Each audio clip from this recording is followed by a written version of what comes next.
Hey everybody, Rosematter here. Welcome to part 9 of my Higurashi When They Cry Minagoroshi Let's Play. In the last episode, Keiichi managed to do the impossible and convince the elders of Hinamizawa, including Oreo herself, to help Satoko.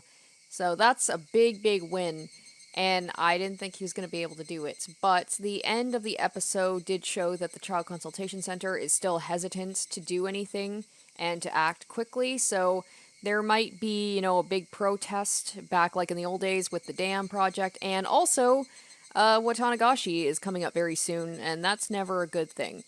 So I feel like things are really going to pop off in this episode with the combination of, Watanagashi with, Hinamizawa versus the Child Consultation Center, but we'll just have to see what happens, so let's get into it.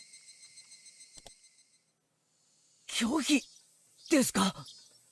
Okay, right off the bat is, I'm guessing, the Child Consultation Center, when they talk to Kimiyoshi, were like, or the guys who talked to Kimiyoshi called the Child Consultation Center, and they were like, meh. 自治の係長さんから連絡があってね、相談所の所長はあくまでもこっちの言い分を聞くつもりはないらしい。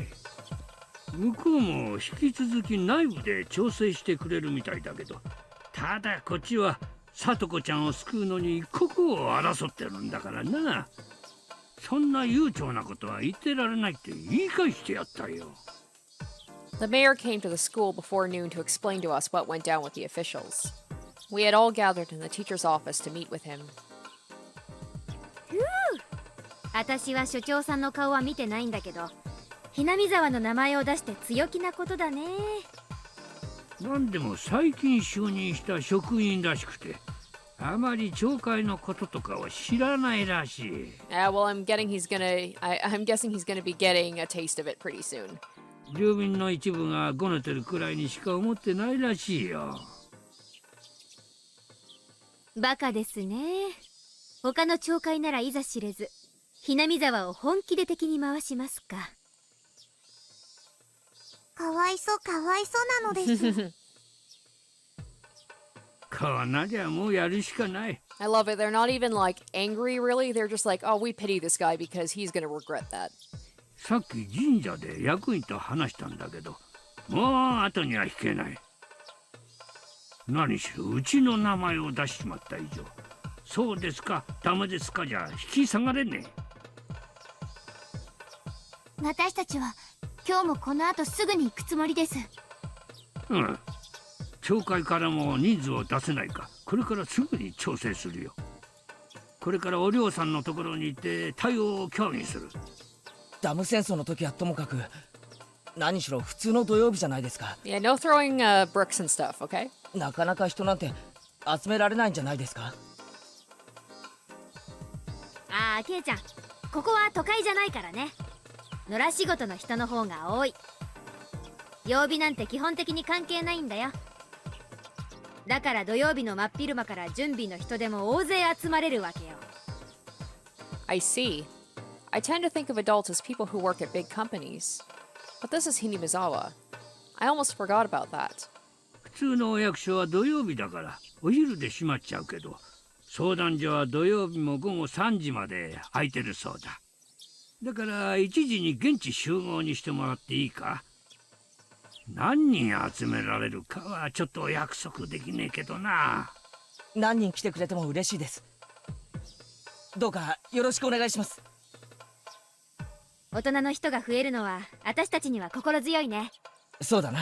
4日続けて同じ顔ぶれだから相当インパクトがあるぞ。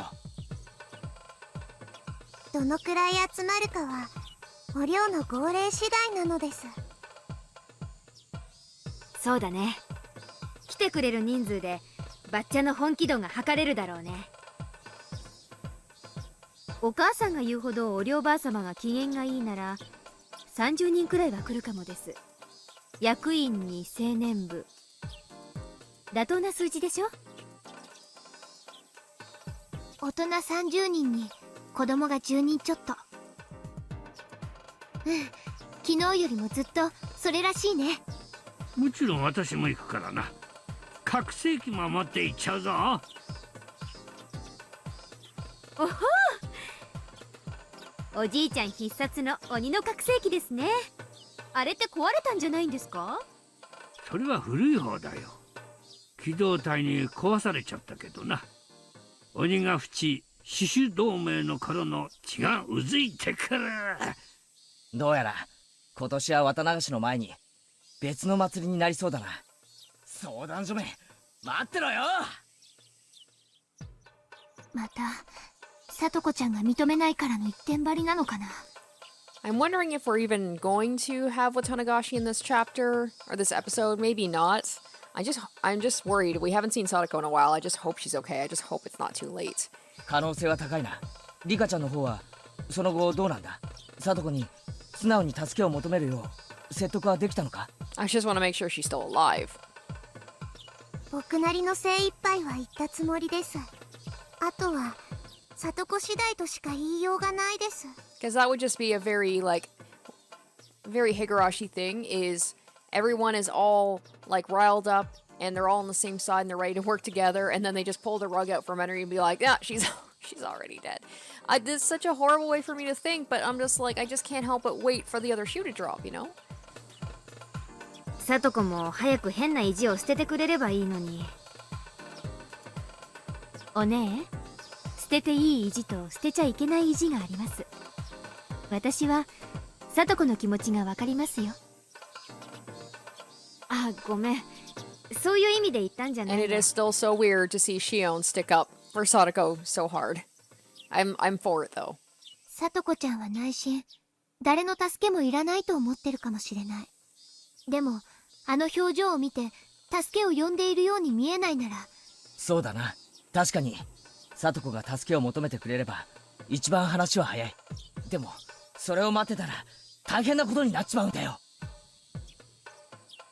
赤信号の横断歩道の真ん中に立つ子がいたら、まずは諭す前に歩道に連れ戻す。諭すより手を引くのが先であることもありますです。うん、いい例えだね。まずはさとこちゃんの手を引っ張ることから始めないとね。話はわかりました。では教室へ戻って早くホームルームにしましょう。行く前にちゃんと家に帰ってお昼にするんですよ。お昼抜きで買い食いはいけませんからね。At that point, everyone was thinking there wouldn't really be 30 adults there to support us. However, we were wrong. I had no idea how serious Hinamizawa can get. By the time I get there with my 10 classmates, the quiet atmosphere around the library has completely disappeared. すっごい。これ全部ひなみ沢の人だよね。ひなみ沢だけじゃないね。沖宮に住んでる人にも動員がかかってるね。本当だ。お店のエプロンをしたまま駆けつけてきてる人もいるぞ。かなり異様な光景だぞ。ということはおりょうは相当本気で号令を出したようなのです。 It is so good to have Oreo on our side. I was worried she was going to be more of a hindrance. そのようです。なんだか私には心地いい雰囲気ですね。私の大好きだったダム戦争の頃が懐かしくなります。けーい、今日はすごいっすね。おお、亀田くんか。まあな。ひなみ沢丸ごとに声をかけたってわけだ。集められるのは子供だけだと思ってました。まさか大人まで集めるなんて。そこにしびれる、憧れるっす。まさかこれだけの大人が集まるとは思わなかったにより。女の子は人類の宝でござる。 Okay, you guys can go. We don't need you anymore. 同志がこれだけ集まるのは当然でござるよ。Not only had many people shown up, but many different kinds of people too. I wonder how many people there are. 軽 Wow. く数えて100人を超えてるね。しかも話を聞いてるとまだ遅れてくる人たちがいるみたい。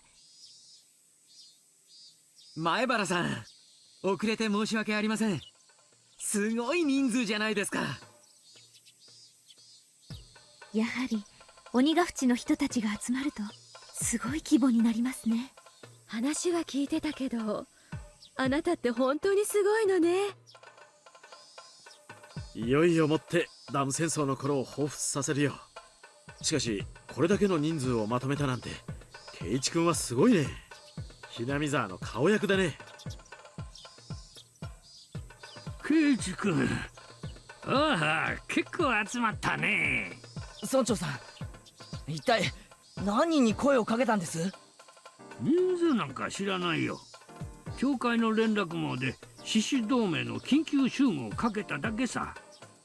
みんな野良を放り出して駆けつけてくれた猛者ばっかりだよ。ああ、みんな今日は教会としての講義だから、獅子同盟の名前が入ったものは使わないでね。あ、圭一君のお父さんも来てるよ。こんにちは。いやー、レナちゃん、圭一、父さんも応援に来たぞ。母さんも来たがってたんだが、ちょっと仕事の電話待ちがあってな。頑張れと伝言を頼まれてるぞ。うん、ありがとう。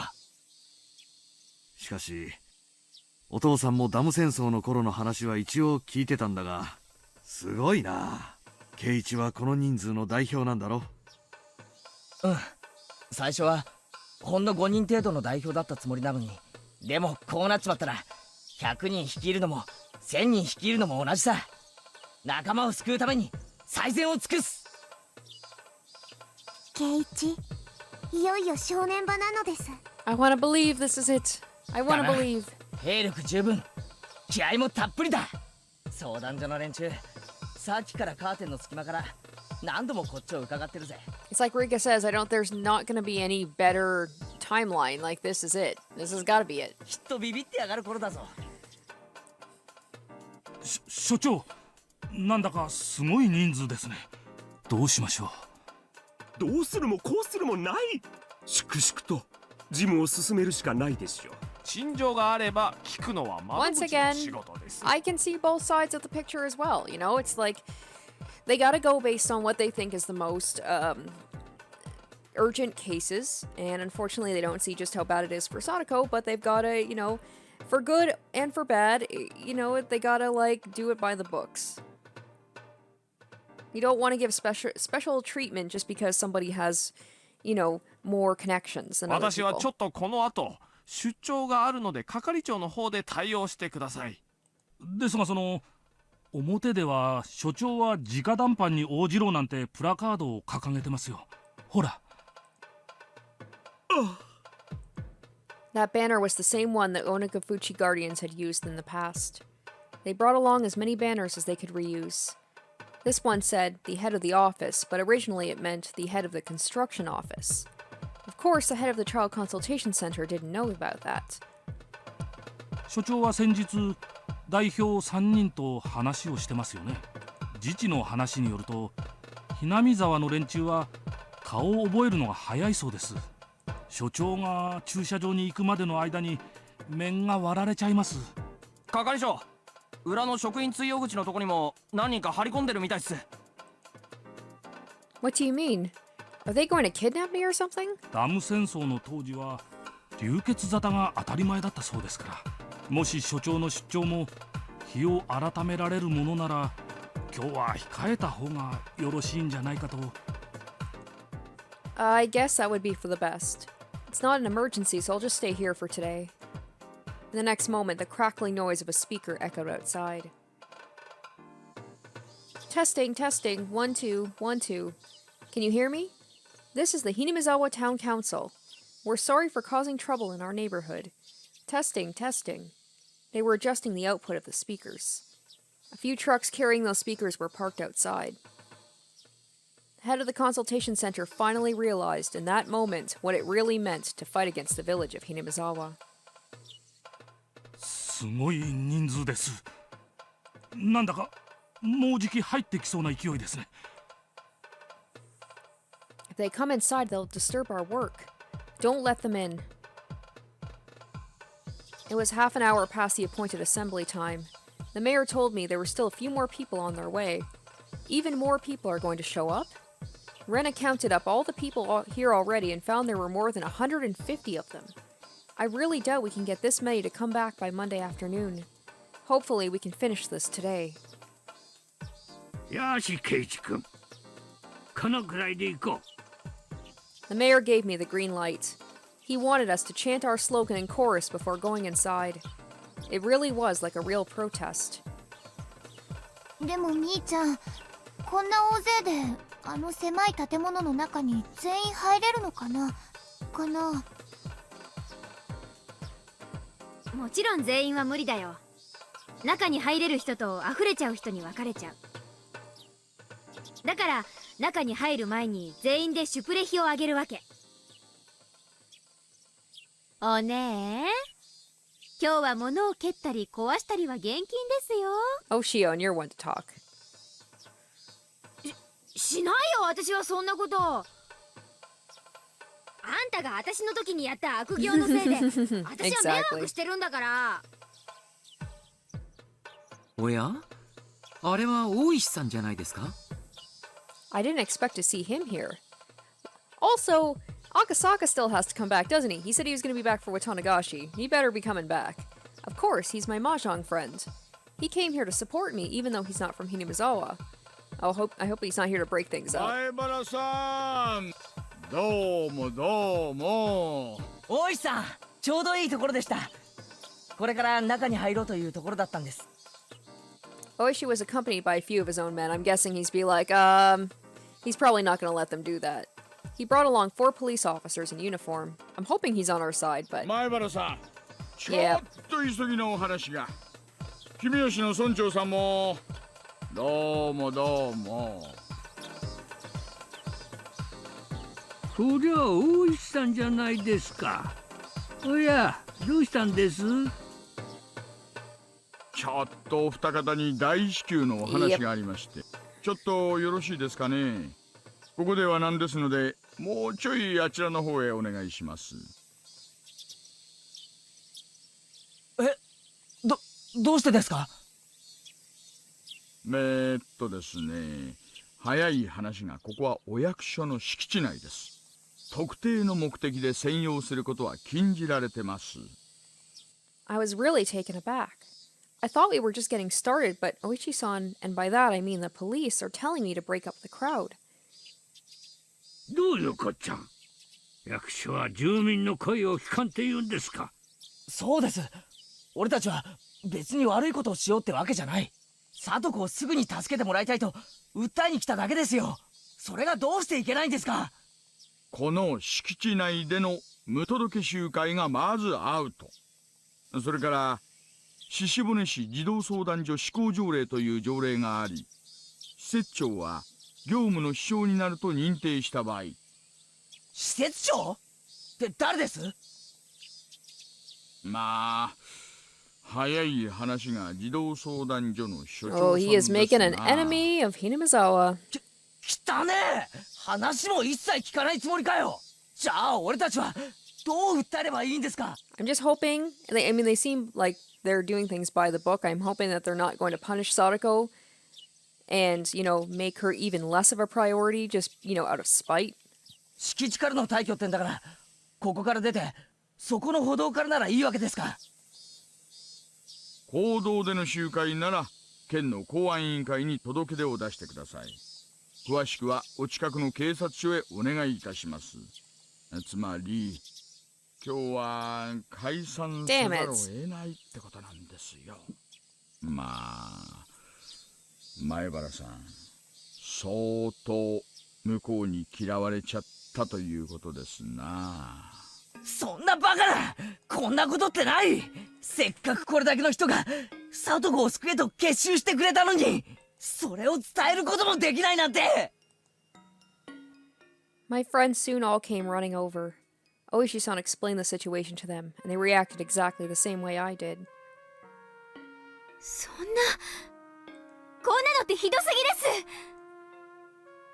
向こうは私たちがいくら訴えてもやってきた人数を書くだけじゃないですか。だから私たち支持を集めて人数を集めたんです。まあね、いくら言ってもこればかりは仕方ないよ。おとなしく警察に従うか、警察を敵に回すか、二つしかない。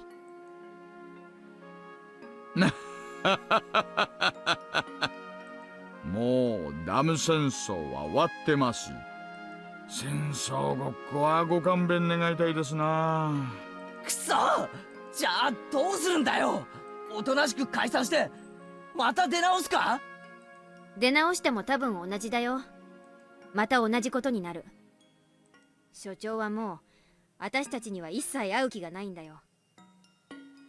役所の機嫌を損ねるってのはこういうことだからね。じゃあみーちゃん、私たちはこれからどうするの？ See, there's that flip where like it was so, it seemed so positive. I'm like, look at all these people we have and blah, blah, and then it just got completely just shut down. ここからは息の長い戦い方しかなくなってくるね。敷地に入れないってんだから、せいぜい最小の人数で正面の歩道から横断幕張って要求貫徹を叫ぶくらいだね。それを延々と連日やり続けてプレッシャーを与えるしかない。 That's the problem, is we don't have a lot of time. That's the whole issue. 短期決戦どころか Yeah. 長期戦ってことかよ。お役所もヤクザだからね。意固地になるとかえって逆効果かもしれない。天下の鬼ヶ淵死守同盟がこれでおしまいですか？情けない。おじいちゃん、なんとかできないんですか？シオンちゃん、死守同盟はもちろん推しの強さで戦ったところもあるけど、基本は粘りなんだよ。ここまで露骨に拒否されると、ダム戦争の時の工事事務所と同じで、あとは囲んで長期戦しかなくなっちまうよ。But that's not going to work. There are so many people here. I was supposed to end this today. Satoko didn't come to school again today. Her uncle called and claimed her cold had resurfaced. He promised she'd be back on Monday. But hearing that wasn't any relief to us. Today is Saturday, so there are 2 more days until then. Nothing is guaranteed for Satoko, and this is what I'm concerned about. In the world I imagined, it was too late to save Satoko by the day before Watanagashi. The Satoko in real life hadn't gotten to that point yet. But nothing guarantees she'll still be fine in just 2 days. I don't know if she'll still be sane the next time we see her. 長期戦なのか。結局相談所が望むだけの期間を待つしかないのか。ダメだよ圭一くん。さとこちゃんを救うのに一刻の猶予もないの。なぜって言われたら困るけど、それがわかるの。せっかくこれだけの人数が集まったのに、もは Oh, や now Rika's gonna lose 中に hope 入る again. こともできないなんて。 Rika-chan said that with tears in her eyes. Damn it, damn it, damn it. I told Rika-chan I could defeat anything if I put my mind to it. I don't want to give up here. Even a few days ago, we never imagined we'd get this many supporters. We got approval from the town council and even from Mion's grandma. What else am I supposed to do? What can we do to make our wish come true? Is there something we haven't done yet? Son of a bitch. リカちゃん、そんなに悔しがることはないよ。 Maybe we have to do the whole thing like they said about pulling the kid from the road before you talk to them. We have to kidnap Satoko and tell her it's for her own good. みー、私たちはやれることは全てやってる。そう信じてる。ね。ああ、できるすべてをやったと信じてる。だったら追い風が吹くのを待つしかない。準備が万端ならきっと追い風は吹く。それはいつなんだよ。くそくそくそくそ。 Well, damn. Oh, Satoko. Satoko was sleeping like the dead. If he didn't send her to school, that annoying teacher might come to harass him again. He really wanted her to go to school today. However, no matter how much he forced her to wake up, she collapsed and went back to sleep. Shit, so she actually isn't feeling well. Oh no, this is no good. He touched her forehead and realized she had a high fever. If he sent her to school like that, they might say something about it. So for once he was actually telling the truth. He had no choice but to call the school and tell them that she's sick again. Chie asked him many questions, but Teppei told her she really was sick this time. 1 hour later, he realized he had said something. Yeah, I was just thinking that. Oh yeah, she's sick this time. 1 hour later, he realized he had said something he shouldn't have to the teacher. Ever since he took Satoko in, there had been nothing but trouble. The teacher came to visit him the day after he took her. He received calls every so often to, oh shit, I hope he's not going to get rid of her because that will get rid of the problem. He received calls every so often too. They were all from the Child Consultation Center. Every single one of them told him to put Satoko on the phone. Teppei was still certain Satoko wouldn't give him up because of her fear that he'd destroy Satoshi's room if he did. However, he wasn't sure how long she'd keep her silence. In short, Teppei had no idea whether or not Satoko would continue to do as she was told. Oh no. The only thing he knew for absolute certain was that he couldn't control her forever with fear alone. He could frighten her with just a look, but that fear wouldn't last for a very long time. He wanted to leave the house before Satoko got him in trouble. But in order to do that, he needed to find the bank book as soon as possible. Satoko was sleeping like an abandoned kitten inside of a wrinkled blanket. Oh, he's going to go into Satoshi's room. She was sweating heavily and breathing deeply. Both were signs of a very high fever. Teppei wasn't concerned in the least, of course. Instead, he felt this was his chance. Is it because she's not taking her medicine? In that state, she wouldn't notice if he went to Satoshi's room. He'd promised her he wouldn't mess around in there as long as she stayed obedient to him. In reality, he went inside Satoshi's room while Satoko was at school, but he was very careful about putting everything back into place. However, by this point he'd had enough. He was anxious to leave as soon as he could. Even Teppei could tell Satoko's fever wasn't from a cold, but from emotional distress. If she got even sicker, it could cause even more trouble for him. He slowly crept up the stairs, heading for Satoshi's room. He tried to open the door slowly, but it was stuck on something. He'd assumed he'd just hit the furniture with the door, but in the next moment, crash, he heard the noise of falling metal. Something had been stuck behind the door and it had knocked over something on the bookshelf. Teppei clicked his tongue. He had been planning on sneaking into Satoshi's room while Satoko was asleep. Oh no, and shortly after that he heard Satoko running up the stairs. Oh, I'm afraid he's going to snap on her and kill her. Please, God, no, please. She wasn't running just because she heard a noise. She was running because she heard a noise from Satoshi's room, and that meant Teppei was trying to get inside it. Please, please, please let her be okay. ああ、もう静かにやろう思うたんにいきなりこれかい。ついとらんわ。わしゃんな、銭がいるんよ。サトシの部屋に通帳が隠してあるんは分かっとん。お前がサトシの部屋に隠したことも分かっとん。おとなしゅう繁盛せえや。 Oh, I'm just afraid she's just gonna not tell him because she doesn't know, and he's gonna do something to her. 通帳なんて知らないですわ。そんなのニーニーの部屋にはありませんのよ。だからニーニーの部屋を荒らさないで。ニーニーが帰ってくるまでそのままなの。ニーニー、ニーニー。ダメしか。 Satoko let out a dull cry as she went rolling across the floor. So much for him not physically hurting her.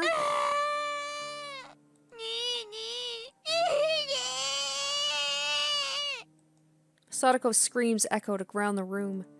Hitting her would leave a mark, and then the Child Consultation Center would harass him, and maybe more than that. As a man of violence, it was already stressful enough to be warned not to hit her. But once he hit her on impulse like he just did, oh shit, his restraint was all gone. Satoko was crying and holding her left cheek. She might have suffered a cut on the inside of it when he punched her.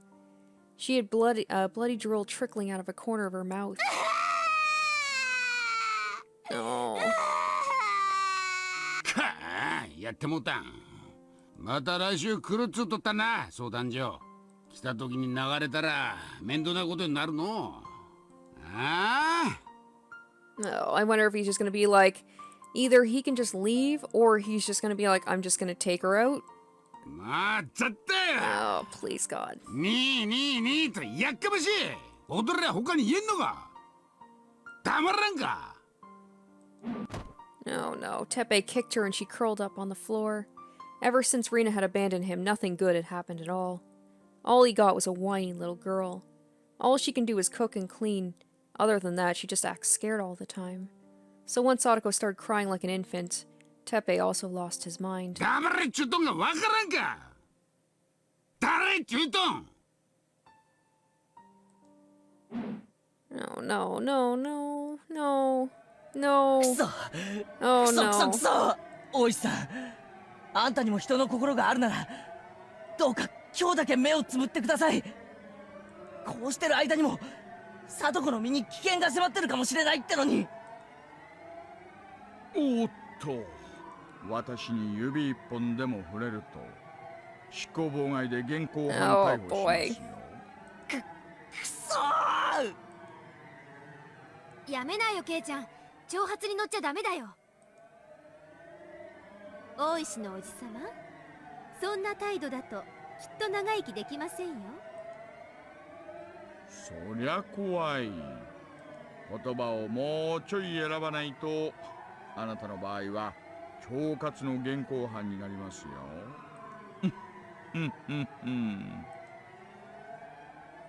よしなよ圭一くん。 Oh god, I just wish like they knew what was happening right now and they could get over there. 大石さんは私たちの味方だよ。はあ？レナ、お前何を言ってるんだ？ It's just hard to focus on what they're saying because I'm just hearing this noise in the background, which always means bad things are happening. わかんないかな。 And now they just put, it's like as soon as I said that, the music just stopped being all creepy and nice. 大石さんは言葉がさっきから優しい。警察の対面で言ってるだけで本当は圭一くんの味方なんじゃないかな。 And also, it's hard to, you know, trust this nice music when Satoko's getting the shit kicked out of her right now. Like, man. だって大石さんが本気で私たちを追い払おうとしたらこんな悠長に話し合いをしないで実力で追い払ってると思うもの。追い払われなくても現にこうして相談所の前に立ちはだかってるじゃないかよ。これがどう味方だってんだよ。おいさん、パトニー課長から無線が入ってるっす。ありゃどうも。じゃあ私はちょっと席を外します。皆さんは解散の段取りだけお願いします。そこから一歩でも前に進んだらその時点で宣戦布告ってことにしますからね。覚えといてくださいよ。クソったれ。もしもし、大石です。神取旅行。大石さん、そっちの件はどうですか？大丈夫です。皆さん極めて冷静です。ただ人数が集まっちゃったので内部の話をつけるのに時間がかかっちゃってるようです。そうなのかい？相談所の方からまた電話が来てるよ。まだ解散させられないのかって。もうじき解散しますよ。トップの話はもうついてるんです。向こうが多分内部を説得するのに時間がかかってるんでしょう。また電話があったらもうちょい待ってくださいと伝えてください。鬼ヶ淵死守同盟が動き出したなんて聞いて大石さん言ってもらったけど、今回は穏便に行きそうだね。ねえ、ダム戦争はもはや昔の話です。もうちょい時間をください。おいさん、よくスラスラ嘘が言えるっすね。トップの話なんて全然ついてないじゃないですか。さてね、どの下が嘘をついたやら。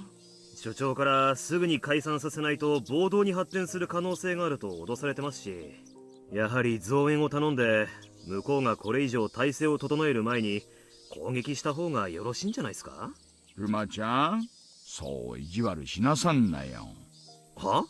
仲間を助けようとしてあれだけの人数を集めたんですよ。 This is all very sweet and nice that Oishi is on our side, but Satoko is all I care about right now. 大したもんじゃないですか。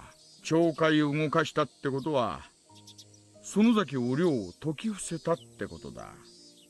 あの年で説得するなんてできることじゃありません。やはりこれだけの人数を集めるには園崎お涼の根回しは不可欠ですか。連中が助けろって言ってる聡子ってのはダム推進派の北条夫妻の娘です。見殺しにはしても助けるために村が立ち上がるなんてことはありえない。それくらいに村と北条家の間の溝は深かったはずです。それをわずか数日で埋めたんですよ、彼は。実はね、私そのやりとりの一部を見てるんですよ。綿流しの準備会の席上でね。彼は勇ましかった。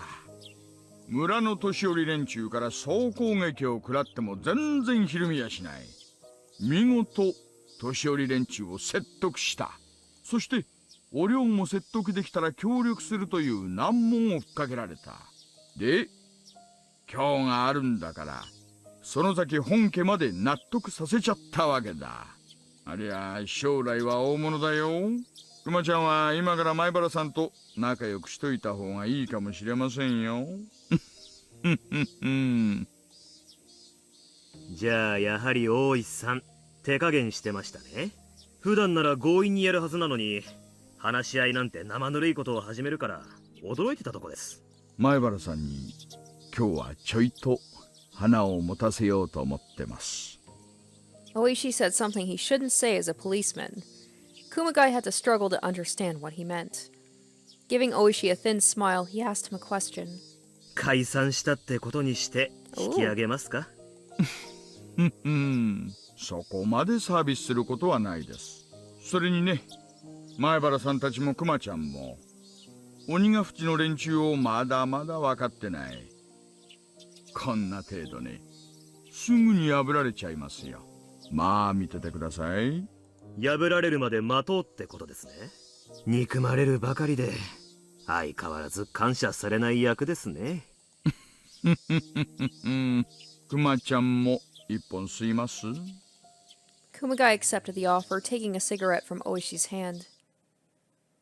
In the next moment, two black vehicles stopped short in front of the building, their brakes screaming under the stress. それおいでなすった。行きますよ、クマちゃん。Several men wearing well-tailored suits emerged from the vehicles. Oh, this has got to be... Is this the Sonozaki? Yeah. Some of them looked like muscle-headed gangsters, and some of them more resembled intelligent businessmen. There was a clearly overbearing old man in a hakama with a crest, and what looked like a whole circle of Yakuza leaders arrived after him. 前原圭一君がいるか？どこだ？前原圭一は俺です。何の用ですか？間違えるな。我々は君の味方だ。あんた方は誰ですか？おじさん、どうしてここに？そんなありえないです。 Shiona Mion's surprised reactions made me feel nervous. Maybe there's some hope after all. I just hope they can get to Satoko in time. さあ、圭一君、君が代表だ。戸惑うことはない。行こう。Oh, are we going in? The group of men clapped me on the shoulders. But I can't go. The police are here. はいはいはい、ストップストップ。沖宮署の大石です。皆さんこんにちは。どちらへおいでですかな？なんじゃよお前は。警察が住民の代表の陳情を妨害するとはどういう了見じゃ？いえいえ、園崎先生、これはですね、相談所側からの要請に基づく出動でございまして。Sonozaki sensei. Is he a teacher from some school? Wait, no, I don't have time to joke around. The man in a hakama must be the Sonozaki family's representative on the prefectural assembly. I heard he's a really scary guy when he raises his voice, just like Mion's grandma. じゃかましい。警察は突っ込んでろ。おお前にここに来て陳情を妨害しろと命令しよったのは誰じゃ？所長から直々でして。いやー、所長には逆らえませんもので。沖宮署の署長だな。後で厳重抗議しちゃう。首を洗って待っとけと言うておけや。Oishi's partner was doing his best not to laugh. はいはい、伝えておきます。でですね、とりあえず獅子船市の条例がございまして、施設長である相談所長がですね、彼らが入ると事務に支障があるってんで、権限の範囲内で敷地からの退去を命じてるわけなんです。As Oishi-san explained in a strange, half-troubled and half-delighted manner, One of the intelligent-looking guys started talking instead of Representative Sonozaki. どうも、園崎法律相談事務所より参りました。弁護士の園崎です。市児童相談所施行条例は拝見させていただきましたが、本件は不当で職権乱用にあたります。こちらは施行条例の複写。また、前原圭一氏はひなみ沢連合長会が委任した陳情団の団長です。こちらが連合長会発行の委任状。ひなみ沢連合長会は鹿骨市役所自治係の立ち会いの下で結成された善意の住民団体です。よって前原圭一氏は正当な手続きを経て結成された住民団体の正当な代表者と認められます。この陳情を否定するのは明らかな職権乱用であり、これは市職員服務規定にも違反します。以上から児童相談所長の命令が執行することは明らかであり、それに対し警察がこれ以上の妨害を行う場合、わかりましたわかりました。ごめんなさい。どうぞ皆さんお通りください。 Yes! Oh man, I wish I had Keiichi's power to have all those, like, you know, powerful people on my side. 最初からすっ込んどればええんじゃ。さあ、行くぞ、圭一君。Hell yes! Let's go get Satoko right now. 全員で入られればやっぱりそれはジムに支障が出ると思うんですがね。 Oh, it's alright. Keiichi just needs himself and a couple of scary-looking dudes in suits, and I think we'll be good. ご心配なく、団長以下の我々代表団だけで入ります。この人数でも業務に支障があると言われますか。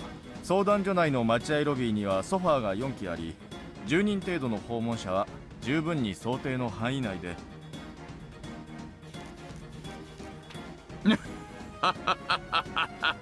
失礼しました。どうぞどうぞお通りください。Oishi, you're so clever. He was just waiting. He knew they were going to show up, so he's just like, he just has to hold the line until they showed up. 前原君、行きましょう。もう私たちを遮る敵はいません。はい。おいでな、ミオシオン、リカちゃんも行くぞ。行こうみんな。やはりこれはお寮の口利きですか？だね。まさかバッチャこの人たちにまで声をかけてくれるとはね。 Damn, Oreo, thank you. 見て見ぬふりどころか園崎本家最大支援じゃないですか。大ババ様、どういう心変わりですか？レナは驚かないけどな。みーちゃんのおばあちゃんきっと力になってくれるって信じてた。そっか、あのばあさんにはとんでもないことをたくさん言っちまったけどチクショー、キスしてやりたい気分だぜ。じゃあみんな私たちは行ってくるね。Ugh.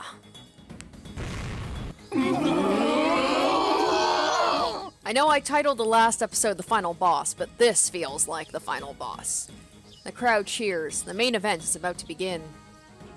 前原さん、委員長、宝山お願いします。さとこちゃんお願い。前原の坊主、しっかりな。いよいよ天皇山でござるよ。ご武王でござる。エンジェルモーと敵団兵連隊退路を確保。同志の突撃を援護せよ。へい、頼むぜ。熱い。やってやるぜ。前原さん、ここで待ってます。良い知らせを待っていますよ。 Please let there be some good news. 必ず Please. 良い知らせを。先生も待ってますからね。I pumped my fist in the air in response to their high expectations. We entered the Child Consultation Center backed by the power of the Sonozaki family. I finally made it. It was cool inside the building, unlike the outside world. I could still hear the crowd, but at a lower volume. It was loud enough to hear their cheers. The staff in the building must have known who we were. They tried to concentrate on their work as if they didn't see us. こんにちは。今日はどんなご用でしょうか。前原圭一です。北条聡子の件についてお願いに上がりました。Keiichi should have been like, bitch, you know who I am. 死のうの言わんで所長出さんか。ひなみ沢連長の代表の前原氏が来とるんじゃ。所長はただいま所用で手が離せません。代わって私がお話を賜ります。どうも、園崎法律相談事務所より参りました弁護士の園崎です。以後の会話は全て録音させていただきますので、ご了承をお願いいたします。どうか責任あるご返答をお願いいたします。所長の手が空くかどうか確認いたします。少々お待ちください。She's like about to cry. 原山くん、お久しぶりです。園崎議員、その説は大変お世話になりまして。今日はひなみ沢連合町会の代表団のメンバーとしてお伺いしました。所長さんに会わせてください。大変君、所長席前の応接にご案内してお茶をお出しして。I guess the power of a representative can really get public officials moving. I heard that there are both prefectural and municipal representatives in the Sonozaki family. We have the power of both of them today. And that means we have nothing to fear. We were inside his office, but the head of the office wasn't to be found. I'm sure he's somewhere in this building, just crying in the bathroom. All the exits are blocked. There's no way he could escape from us. He better not be thinking he can hide from us all day. The head of the office, in fact, was peeping out through the blinds of the meeting room on the second floor. He was shaking in fear. Why are they inside the building? What are the police doing? それが県議と市議の園崎議員が両方おいでで、あと弁護士らしき人もいます。責任ある回答と言われると管理職以外では対応できません。Okay, I've got it. Today is Saturday. It's nearly 3. Oh, he's just gonna wait them out? It's nearly 3, right? I'll just stay here until then. Have them leave after we close up.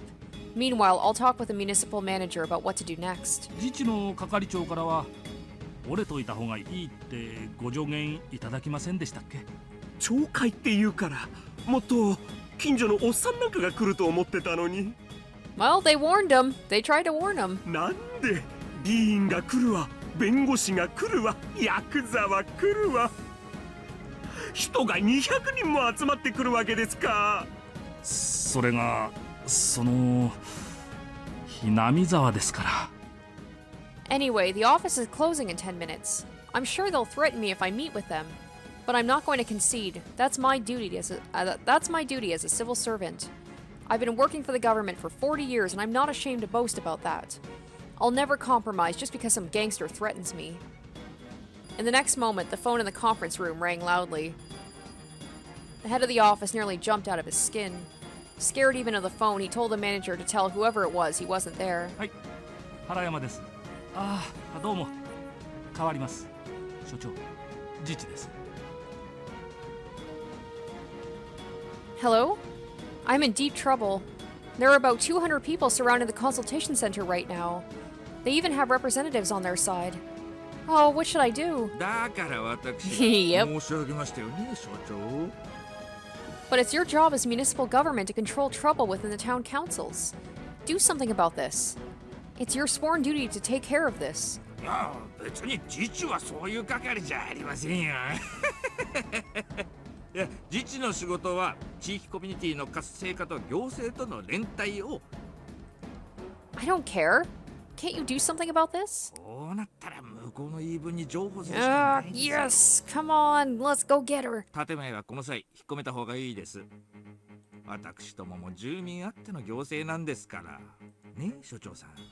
ちょっとここは一つ穏便に妥協できませんかね。I understand his, like, I understand where this guy's coming from, though, where he's like, if I give special treatment to one person just because of, you know, pressure, then that it's gonna happen, it's gonna happen over and over again. You're an official too, aren't you? How dare you take the side of the town council? I'm not going to concede. I'm going to follow the regulations. A civil servant's duty is to conduct business impartially. I've never broken that rule in my entire career. I passed the administrator's exam because I always follow the rules. まあ、最終的な判断は所長にお任せします。こちらも努力はしますが。だから所長、私言いましたよね。連中を怒らしちゃいけないって。Fine, then I won't ask for your help anymore. I'm hanging up the phone. Click. 所長、今日は3時で逃げ切ったとして月曜にもまた来ますが、その時はどうするんですか？自治にまでサジを投げられたらもう市長室にはとっくに話がいってます。月曜の町議で多分話が出ますよ。I haven't done anything that would upset the mayor. No matter what he says to me, that's what I'll tell him. Eek! The phone rang once again. Also, once again, the head of the office trembled in fear. The manager had to reluctantly pick up the phone. はい、つないでください。はい、お電話変わりました。ただいま変わります。所長、お電話です。こんにちは。自治じゃなく誰からです？市長からお電話です。はい、そうですね。ひなみ沢地区6町会を束ねる。ええ、そうですね。ぜひ話を聞いてあげてください。そんなことはありませんよ。公平さはとても大切ですが、地域に合った柔軟な対応をしてこその市政です。ええ、よろしくお願いします。今日の話が終わりましたら、今日の6時までに市長室に直接報告にいらっしゃってください。よろしくお願いいたします。I kind of feel bad for this guy because it's like he's just about to go home from work and then this all gets dumped on him. That has happened to me, not in any way this serious, but you know, it's just like you're just about to go and all of a sudden you're just like, hey, I need you to stay for like 3 more hours because we just got some unexpected stuff. The man spoke with a gentle demeanor, but in a tone that didn't allow objection. Then the elderly man in a double suit set the receiver down. すまんね。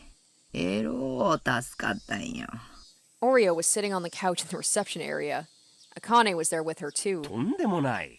それにしても、本庁舎に直接いらっしゃるのは、ずいぶん久しぶりになりますよね。Damn, Oreo, when you come through, you come through. 園崎さんが直接おいでになられるから。すまんね。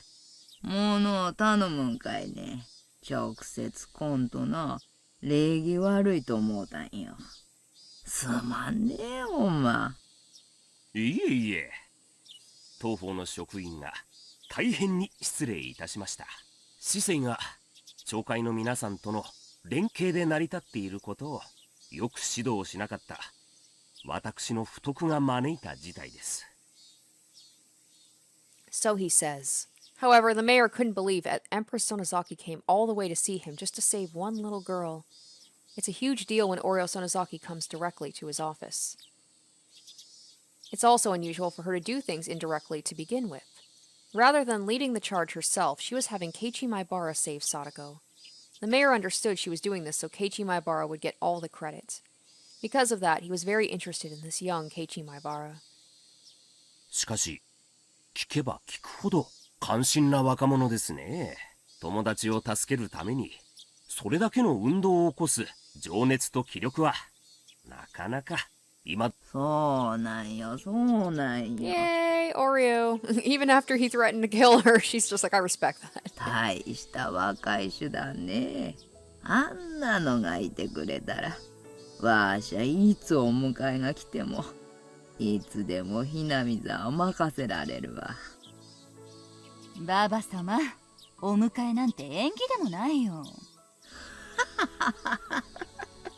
長い気ゃするもさな。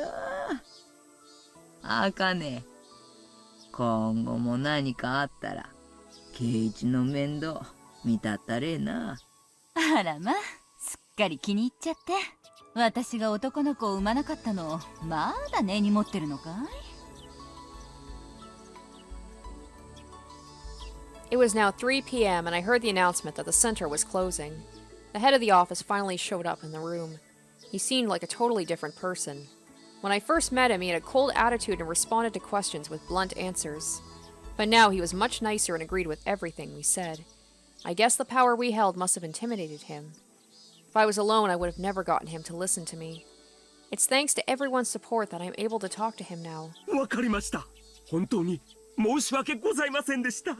直ちに対応いたします。Yes! 係長、お嬢 Yes! さんのお宅に Go 電話 get して her, ください。 please! God, don't let it be too late. わかりました。Satoko, finally. I'm afraid it's too late. You're finally free. Please, God, my stomach is in knots. Please, please, please, please. Teppei stopped kicking her as he heard the phone ring. He could ignore the call, but if it was someone from the Child Consultation Center, they might become suspicious of him. He'd hurt Satoko enough to leave bruises. He couldn't let them visit, so he had no choice but to deal with them over the phone.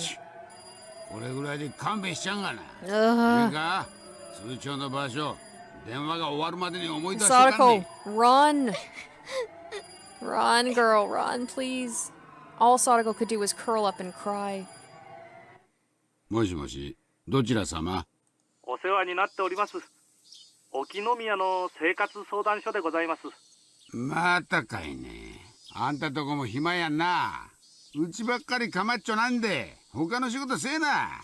お前の給料俺の税金で賄っとんやん。申し訳ございません。Yeah, I doubt he pays taxes.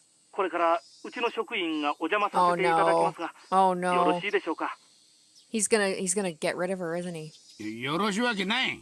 今な、家の中を大掃除中なんねん。誰もお迎えできるような状況にありまへん。また日を改めてえな。The consultation center wouldn't give up. Teppei wanted to hang up the phone, but if he did, he knew they'd show up for sure. Oh. 今日は聡子さんはお休みしていると聞いていますが、ご在宅ですね。病気なのに外出させてるということはございませんよね。申し訳ございません。聡子さんに大至急確認したいことがございまして。なんじゃい、聡子に何の確認があるんじゃい。わしが聡子の親ねんねん。聡子さんを電話先に出すのを拒否されますか？拒否なんて言っとらん。親がこの代わりに回答する言うとんねん。我今日はえらい強気やんねん。どういうつもりじゃい。もう一度お願いいたします。聡子さんを電話先に出していただけませんか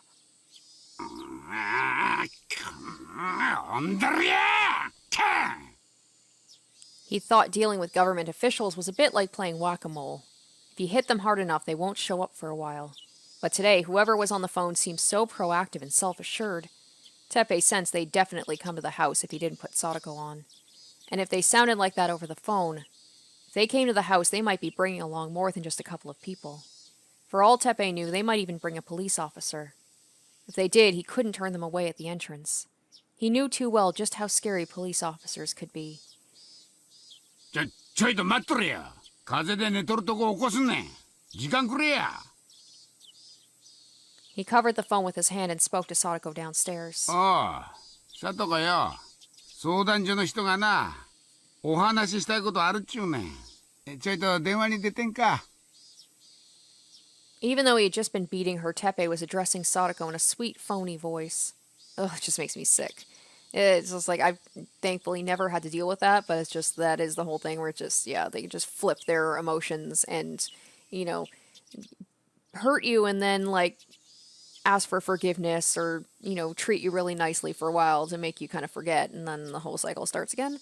It would disturb people to hear him talk like that. Satoko knew his sweet voice was the scariest tone of voice he had. She couldn't refuse after hearing him talk like that, so she obeyed him and went upstairs. Teppei grabbed Satoko's shoulders with all his might and whispered in her ear. 何のかんのあっても、わしら仲良し家族やんね。そこ間違えちゃダメやんね。な。はい。わしを怒らせると、サトシの部屋が大変なことになってまんの。よく覚えといてな。ああ、ちゃんとうまく電話ができたら、もう金輪際サトシの部屋には入らんと約束する。どうや。な。He squeezed her shoulders even tighter. Satoko contorted her face in pain. わしら仲直りじゃ。な。分かってますわ。仲良しですもの。Teppei gave the phone to Satoko as soon as she nodded. The problem is that he's beat her and she's got bruises, and he promised that she'd be in on Monday, so he's gonna have to deal with that. He stood behind her, continuing to grip her shoulders tight. It was like a raptor gripping its prey with its sharp talons. 北条聡子さんですね。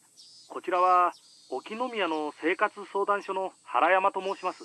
いかがですか、その後は。哲平さんとの生活は問題ありませんか？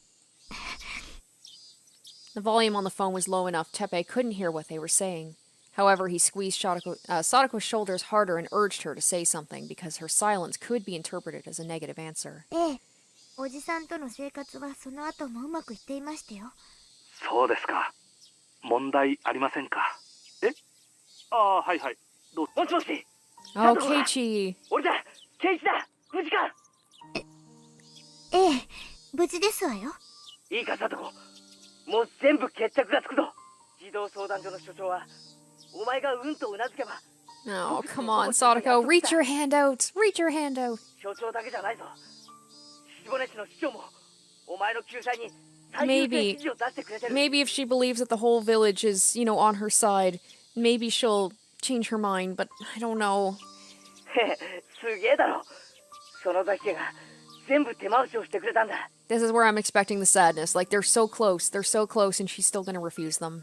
ミオンのばあさんがそこまで動いてくれたんだぜ。Satoko always felt bitter towards the Sonozaki family because they were often the ones talking about her behind her back. She hated Oreo most of all. Oh, please let this be the thing. Let this be the thing that gets her.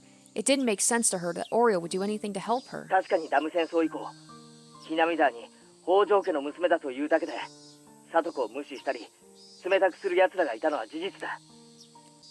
俺は鈍感だから気づかなかったが、サトコは毎日そういう人たちの冷たい目線に傷つきながら生活してきたんだよな。でもな、そんなのは全部俺たちがぶち破ってやった。もうひなみ沢には誰一人お前のことを見捨てようとする奴はいない。お前に見せられないのが残念だぜ。今俺たちを応援するためにひなみ沢から200人以上の人が集まってる。明日の綿流しの祭りの準備を放り出してお前を助けるために相談所へ陳情に集まってくれてるんだよ。え？あ、はい。Sonozaki家の人から伝言だ。ミオンのばあさんいるだろ。サトコに伝えてくれってさ。今まで冷たくしてごめんなってさ。今度ぜひみんなで本家へ遊びにおいでってさ。な？あのばあさんも。あのばあさん、お前を助けるために今市長のとこに直談判に行ってるらしいぞ。I hope so. I hope she believes this. だからそれは俺たちも同じだ。俺たちお前の仲間はな、お前が連れ去られた次の日から毎日相談所に押しかけていたんだからな。みんながサトコのために賛同してくれた。人の数はどんどん増えて、今やひなみ沢全部の支持を取り付けた。ちょっと待て、リカちゃんが変わる。サトコ？ Oh, this isn't it. If this isn't the thing that breaks Satoko, I don't know what will. リカです。リカ？ケイイチたちが全部終わらせてくれましたです。もうひなみ沢はサトコを敵にはしないのです。だから僕とサトコが一緒にお買い物に行ってもサトコだけが無視されたりしない。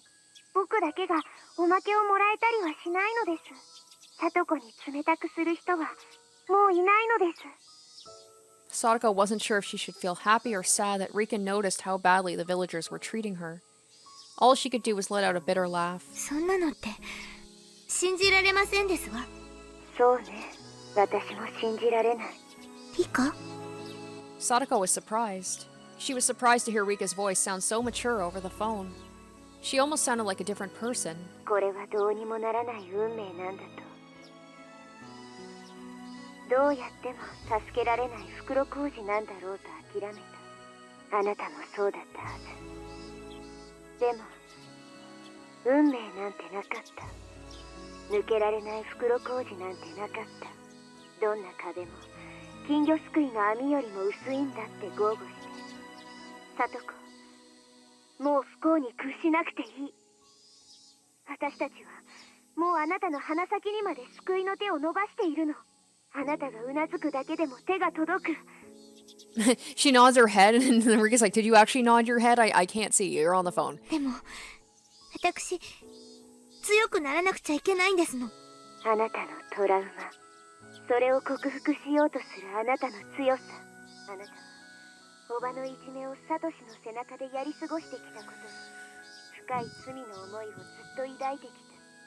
I'm just afraid that she's gonna say something without without thinking about it, and Teppei is gonna just do something to her. Like, come on, just let her be safe until they can rescue her. その食材のために鉄平のいじめに耐えていることを知っているわ。助けを求めない自分になることで兄に甘えきってしまった自分と決別したいという、それはとても高貴な決意で、あなたの成長を意味する素晴らしいこと。もしサトシが今ここにいたなら、あなたのたくましくなった姿にきっと頭を撫でてくれる。ムーっていいなんて思った？全然ダメね。あなたはサトシの強さなんかに Whoa, what? 全然追いついていない。Rika's words were suddenly toned with malice, penetrating Satoko's heart the moment she thought she was saved.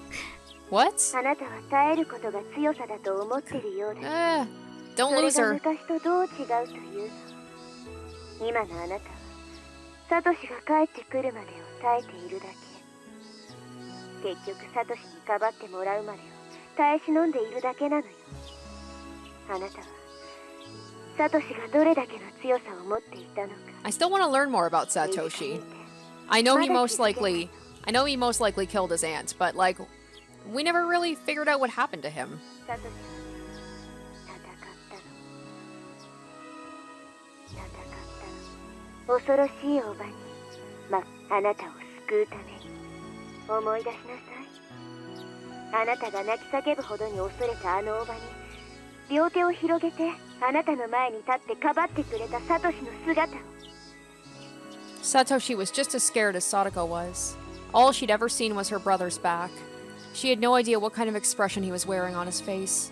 He didn't want to stand in front of his furious aunt, but he had no choice if he wanted to protect his sister. Satoko never once saw how scared he was, and she never once saw how courageous he was in spite of that. 立ち向かったの。耐えたんじゃない。助けを求めなかったんじゃない。戦ったの。立ち向かったの。私もかつてはそうだった。どうせダメだと思って戦うのをやめた。立ち向かうのをやめた。運命に屈し耐えることを選んだ。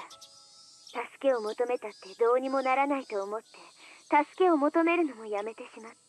それはいじけて誰かに助けてもらうのを待っているだけ。でもね、私は立ち向かう。だから圭一から受話器を奪った。この運命の最後の最後だけでも。だから私があなたを解き捨ててみせる。Come on. サトコ、あなたのすぐ後ろに鉄平が。ええ、いますわ。さあ、その男の顔を見なさい。その恐ろしくて醜悪な顔を。そしてその恐ろしさに完全と立ち向かったサトシの勇敢さに気づきなさい。もしあなたがサトシに対する罪をあがなおうとしたならば、サトシの勇気を、力強さを受け継ぐことなの。それにどうか気づきなさい。Satoko slowly looked back at her uncle, though she was afraid to do so. He was wearing an unpleasantly broad grin while gripping her shoulders so tightly. Ultimately, it wasn't even really about dealing with her aunt or uncle. It was about dealing with her fear. Satoshi faced his fear. He could have chosen to run from it or just sit and take it, but he fought for his little sister instead. He fought that fear and didn't falter. And what was Satoko doing? She believed that the violence she was suffering was the punishment she deserved. However, Rika wasn't wrong. Satoko wasn't trying to gain strength at all. She was only shutting herself out until someone came to save her. She wasn't doing anything on her own. She was only waiting for someone else to do something about it. Satoshi faced it. He faced this fear. That was his strength. Come on, Satoko, you're so close. 奥歯が震える。背中の産毛がゾワゾワする。その感触すべてがあなたをかばおうとするたびにサトシが感じていたすべて、そして分かって、サトシがあなたに何を期待していたか、何を見習って欲しかったか、それが分からなかったらサトシは永遠に帰ってきたりするもんか。なんじゃい、長い電話だの。Satoko was consumed by fear. Her teeth were chattering and she felt shivers running down her spine. And that was what Satoshi felt every time she cried. さあ、サトコ、あなたの強さを。Punch him in the balls, run away. この一年でどれほどの強さを得たかを。サトシのような勇気を今こそあなたの胸に宿しなさい。リカ、でも。Even if she asked for help that very minute, Teppei wasn't just going to disappear. Once she asked for help, she'd need to survive until somebody physically came to her house to rescue her. Satoko ached all over her body. Her wounds were pulsing along with her heartbeat, and she could taste the blood in her mouth. It wasn't as easy as Rika made it sound. One nod wasn't going to solve everything at once. They had no idea how hard it was for her to nod. What did her Nini look like when he protected her? She couldn't remember his face, but she remembered the strength in his words. And she even may have heard a little bit of fear in his voice. But even so, he still fought. He faced his fears and fought for her sake. Satoko was scared, just like Rika said. Her teeth were chattering, and she felt shivers running down her spine. But she had to face him. She had to challenge him, to fight him, and to break the cycle. Break the cycle! これから受話器を相談所の人に戻す。あなたの口で伝えなさい。 Can they maybe do like if it's like a hostage situation? It's a whole thing where it's like she can't just say right in front of Teppei like, yes, I need to be rescued. Like, let there be a thing like, if you want us to come help you, say yes. If not, say no. あなたの勇気を。もしもし、相談所の原山です。もう一度確認いたしますが、哲平さんとのその後の生活は問題ありませんね。Just say yes. Just say yes. Satoko looked at Teppei again as she listened to the question. Looked straight into the face of terror. All she ever did was hide behind Satoshi's back. Show me that courage. It wasn't only Rika. Her Nini was watching her too. はい、もう一度お願いします。 No, Satoko, no! Just all you had to say was yes. Oh, fuck. The moment the words left her mouth, Teppei clocked his niece upside her head with every bit of strength he had in him. Satoko rolled down the hallway, still clutching the telephone's receiver. Oh, Satoko! Damn it! Fuck! They're not gonna get to her in time. なんだりゃ裏切ったんだ。あんたなんか大嫌い。出てって、ここから出てってくださいまし。ここは私とニーニーの家ですのよ。私たち家族の家ですのよ。あんたなんか大嫌い。あんたなんか出ていけ。 Shit. こん野郎! Satoko wasn't going to just take a beating any longer. Instead, she spread her arms wide and jumped onto her uncle. Punch him in the nuts! Of course, that wasn't going to hurt Teppei at all. A nut punch would, though. Satoko was as weak as a newborn puppy to him. Fuck. That was it. That was, however, the best attack she had at her disposal. Satoko was fighting for the first time in her life.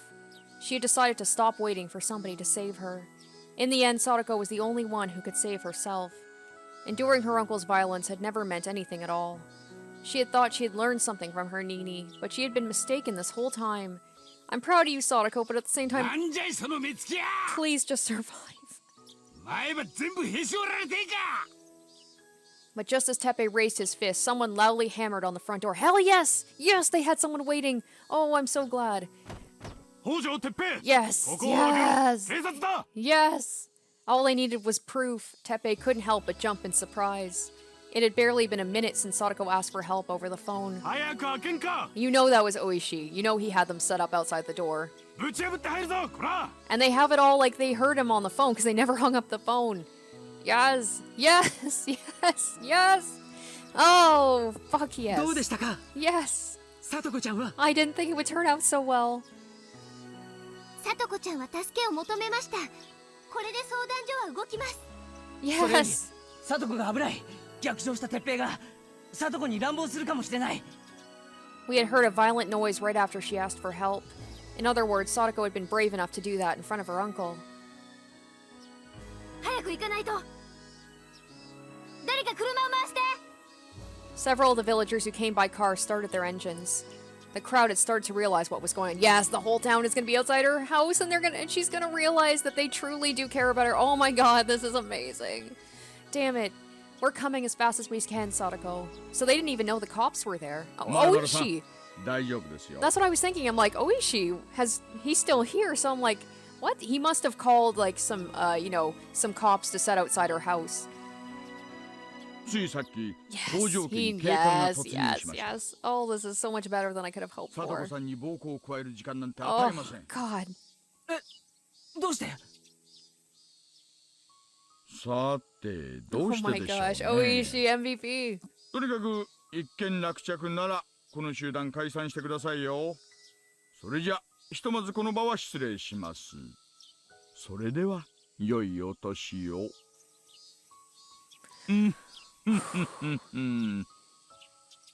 Amazing. 大石は聡子の電話を聞くのと同時に無線でどこかへ連絡していましたです。聡子ちゃんの家の前にあらかじめ警察の人がいてくれたってことなのかな。そっか、リナ殺しの件で警察が張り込んでたわけだ。Oh. なるほどね。リナって誰だ？皆さん車に乗ってください。早くひなみ沢に戻りましょう。 Oh, I want this. Oh, please. I need this. I need this reunion with everybody. There were several officers combing the Hojo residence. Satoko was sitting by the porch talking with another officer. She had some painful-looking bruises all over her face. 聡子ちゃん、大丈夫？大丈夫？あははは、これが大丈夫に見えまして。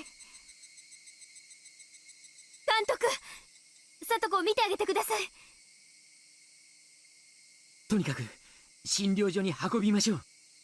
聡子ちゃん、自分で歩けますか？ I just need her to live, though. I'm like, don't let anything bad. And it's like, but then she dies of her illness, and just like, just to pull the rug under us. Sadako nodded to the coach and stood up.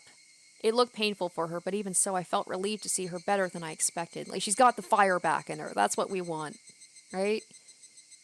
However, the cruel bruises inflicted over her body were all too horrible to look at. I'll never forgive that man for abusing a little girl like her. My body shivered in anger. Oh, I'm gonna cry. So sweet. リカ、見ててくださいまして。私、やるときはちゃんとやるんですのよ。ええ、あなたの勇気、あなたは勝った。運命に打ち勝った。Both Rika-chan and Sadako cried and hugged each other. I soon heard another car coming. I immediately knew who it had to be. It was Oishi-san's police cruiser. どうも間一髪にはならなかったようですね。お役に立てなくて申し訳ない。はい。大石さんが気を利かせてくれなかったらどうなっていたことか。ありがとうございました。大石のおじさまもたまには気が利くじゃないですか。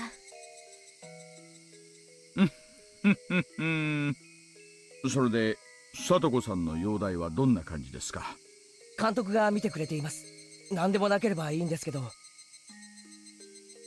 ああ、クマちゃん、鉄平はどうしました？確保しました。さっき小宮山さんたちの車で署へ移したそうです。じゃあ逮捕されてもうこの家には戻ってこない？別に逮捕されて死刑とか無期懲役ってわけじゃないだろうからな。考えたくはないけど、いつか戻ってくるんだろう。まあそうはさせないけどね。二度とひなみ沢に近づけないようにしてやるさ。What's the whole thing about Himizawa, right? One person hurts a village, you got two people, the whole village. And not just that, but after that incident, I'm pretty sure they can have some sort of emergency motion to remove him as a guardian, so he has no ownership over her. おやおや、園崎家の次期当主が恐ろしいことを言い出しますね。脅迫とかはいけませんよ。脅迫じゃないですよ。ひなみ沢や沖宮の界隈に帰ってくるときっと大変なことになるだろうから、もしシャバに戻れてもこっちに帰ってこない方がいいですよって忠告。ああ、忠告なら仕方ありませんね。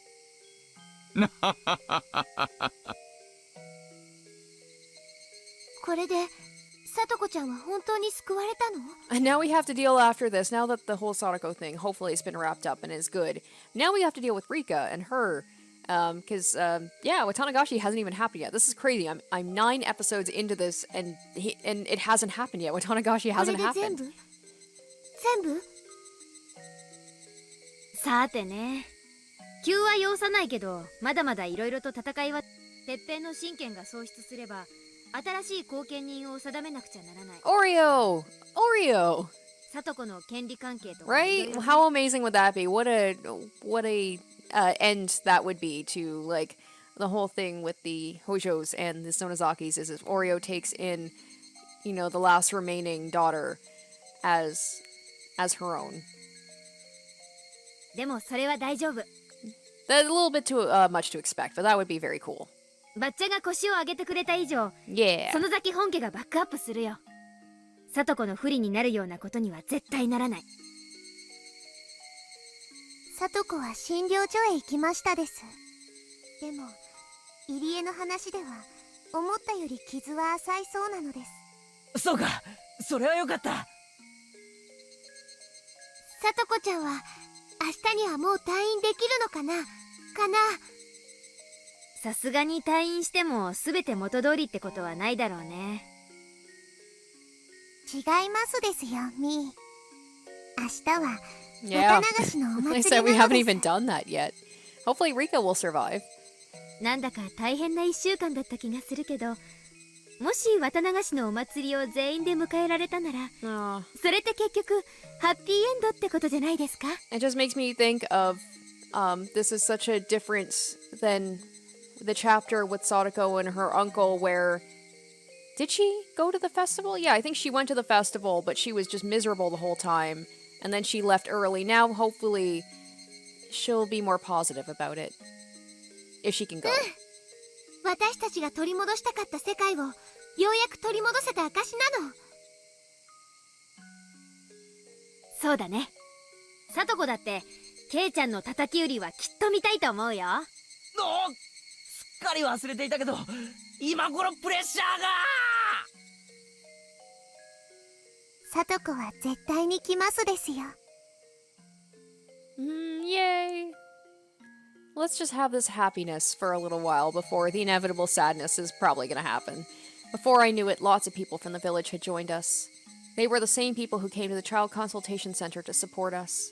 They wanted to know if Satoko was safe. Considering her injuries, safe might not be the right word.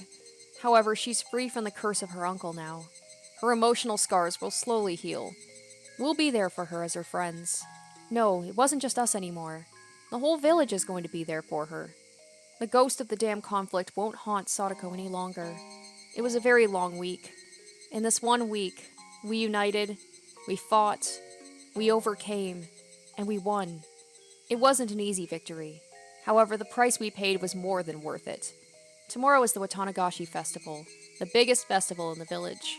It's a huge event where we worship the guardian of this village, Oyashiro-sama. And Hanyu hasn't appeared once in this chapter so far. Or episode, I should say. Bleh. Oyashiro-sama is a god who united two enemy peoples. The curse on the Hojo family has disappeared, and Satoko is truly going to be a part of the village. We'll all be playing at the festival together. This is a perfect happy ending, until it's not. When our ordinary days were taken from us, we all felt so powerless. But now we have everything back. What else can you call that but a miracle? No, you can't actually call it that. Miracles can be created when everyone works together. What's impossible to do alone becomes possible when everyone joins forces. With everyone's power, we were able to make impossible things happen. And that's only a natural outcome of everyone doing their best together, so it's not a miracle. In other words, it was inevitable. The old legend in this village tells us that Oyashiro-sama made it possible for humans and demons to live together. I'm not sure what that story really means, but I'm sure Oyashiro-sama made something impossible happen. We can be proud of what we did. I'm sure Oyashiro-sama is proud, too. 前原の坊主やったな。やりましたね。連日押しかけた甲斐がありました。 My supporters cheered me on. They were all glad Satoko was finally safe. The sense of accomplishment at saving Satoko finally hit us, and we hugged each other, sharing praises for our struggle. Oh, so sweet. So nice. So nice to have something go right. Oh my gosh, I was so on edge there. I was so afraid for her.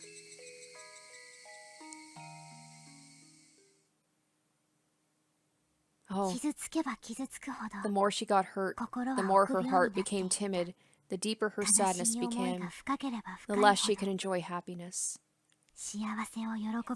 Whenever this happens, whenever this thing, it's all gonna flip and just get fucked.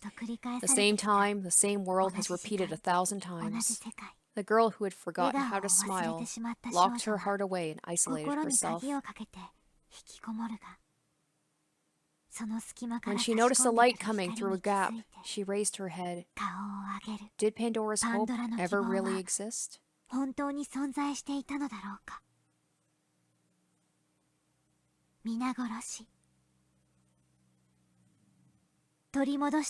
the courage taken back, the truth of the darkness can be revealed.